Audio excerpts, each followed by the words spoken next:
নারায়ণগঞ্জ জেলার ফতুল্লা থানা বিএনপির উদ্যোগে ৭ নভেম্বর মহান জাতীয় বিপ্লব ও সংহতি দিবস উপলক্ষে এক বর্ণাঢ্য র্যালির আয়োজন করা হয়। র্যালিটিতে প্রধান অতিথি হিসেবে উপস্থিত ছিলেন বীর মুক্তিযোদ্ধা ও নারায়ণগঞ্জ ৪ আসনের সাবেক সংসদ সদস্য জনাব গিয়াসউদ্দিন। বিশেষ অতিথি হিসেবে উপস্থিত ছিলেন ফতুল্লা থানা বিএনপির সিনিয়র সহসভাপতি জনাব সুলতান মাহমুদ মোল্লা। র্যালিতে হাজারো নেতাকর্মী নিয়ে অংশগ্রহণ করেন কুতুবপুর ইউনিয়ন বিএনপির সভাপতি জনাব বিল্লাল হোসেন। এছাড়া উপস্থিত ছিলেন ১ নং ওয়ার্ড কুতুবপুর ইউনিয়ন বিএনপির সাধারণ সম্পাদক মোহাম্মদ জাকির হোসেন, নারায়ণগঞ্জ জেলা জাতীয়তাবাদী তরুণ দলের যুগ্ম সাধারণ সম্পাদক গাজী লিটন মোল্লা, ১ নং ওয়ার্ড কুতুবপুর ইউনিয়ন বিএনপির নেতা সোহেল হোসেন, ফিরোজ সর্দার সহ স্থানীয় নেতৃবৃন্দ ও বিপুল সংখ্যক কর্মী সমর্থক। অনুষ্ঠানের বক্তৃতাকালে মোহাম্মদ বিল্লাল হোসেন বলেন, দেশকে নতুনভাবে গঠন করতে হলে গিয়াসউদ্দিন সাহেবের হাতকে আরও শক্তিশালী করতে হবে।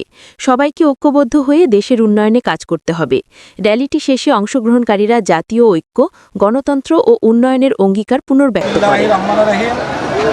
বাংলাদেশ জাতীয়তাবাদী দল শহীদ রাষ্ট্রপতি জিয়াউর রহমানের ৭ই নভেম্বর সিপাহী বিপ্লব দিবস উপলক্ষে আজকে আমাদের যে র্যালি হচ্ছে, বাংলাদেশ জাতীয়তাবাদী দল নারায়ণগঞ্জ জেলা শাখার সাবেক সভাপতি বীর মুক্তিযোদ্ধা আলহাজ মোহাম্মদ গিয়াসউদ্দিন সাহেবের নেতৃত্বে আমরা প্রায় ২০০ গাড়ি নিয়ে আমরা একটি র্যালি করতে যাচ্ছি। সেই র্যালিতে আমাদের একটি দাবি থাকবে, শহীদ রাষ্ট্রপতি জিয়াউর রহমানের সৈনিক হিসাবে যাতে আমাদের ফতুল্লা থানা এবং সারা বাংলাদেশে আমাদের ফতুল্লা থানায় যেতে ধানের শীষের মনোনয়ন দেয়, এই আশা আমরা করি। এবং আমরা শহীদ রাষ্ট্রপতি জিয়াউর রহমানের সৈনিক যারা আছি তাদের দাবি কেন্দ্রীয় নেতৃবৃন্দের কাছে, আপনাদের কাছে আকুল আবেদন, আপনারা ফতুল্লা থানাকে আপনারা ধানের শীষ দিবেন। ধানের শীষের বিকল্প আমরা কিছু নাই।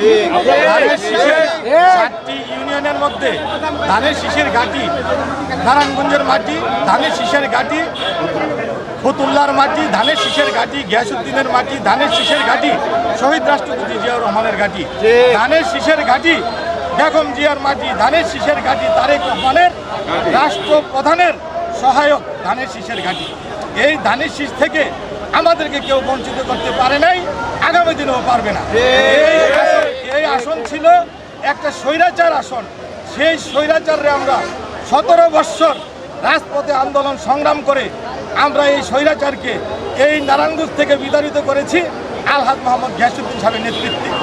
আমরা চাই আবার পুনরায় আমাদের আলহাজ মোহাম্মদ গিয়াসউদ্দিন সাহেবকে ধানের শীষ দিয়ে আমরা এমপি নির্বাচিত করতে এবং আমাদের নেতা জনাব তারেক রহমানকে রাষ্ট্রপতি হিসাবে আমরা দেখতে চাই। এই আশা ব্যক্ত করে আমি আমার বক্তব্য শেষ করছি। আসসালামু আলাইকুম।